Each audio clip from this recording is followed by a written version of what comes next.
Guys, I will be dictating two passages every day, one general and one legal. So subscribe to my channel for latest updates. 5 seconds.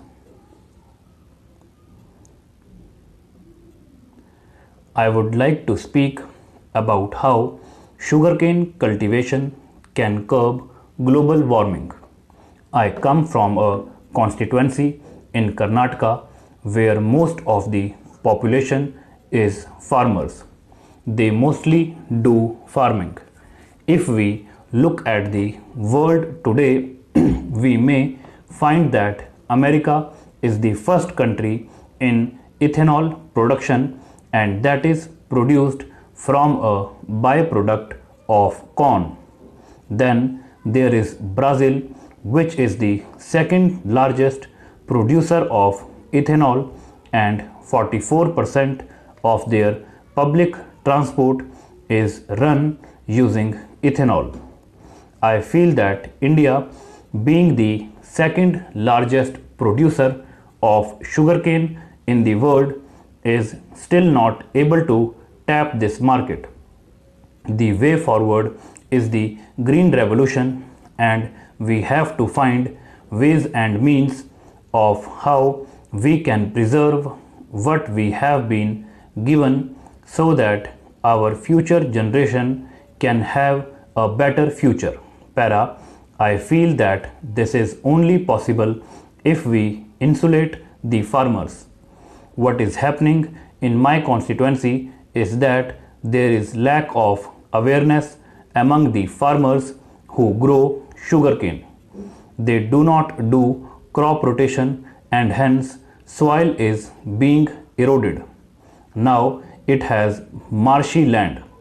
They do not realize the potential in sugarcane, which is actually a cash crop and super crop. The only way by which I feel we can insulate the farmers is as follows. When there is a lean season and when we are not doing well, the government is supposed to fix a minimum support price every year. There seems to be a time gap within which the farmers seem to be suffering. It is because they have not been able to fix the price on time. To solve this problem, we can set aside 5% of the profits as a corpus fund when the sugar factories are making money during their good period. When the time is not so good, they can release those funds which will help the farmers. The other point is they can give subsidies so that they can do drip irrigation, resulting in more yield. Though the time factor may be a problem for farmers, if we give them subsidies that will also be able to protect them. We do not have to depend on weather because drip irrigation and hybrid version of sugarcane will also help farmers. The other point is, even though production of ethanol has increased from 5% to 10%, I have been told that the petroleum companies are complaining because of the erratic supply of sugarcane. I think this can be curbed if we insulate the farmers in such a way that there will be constant supply of sugarcane and they will be able to blend accordingly, that is from 5% to 10%. Like I said, 44% of Brazil's public transport runs on ethanol.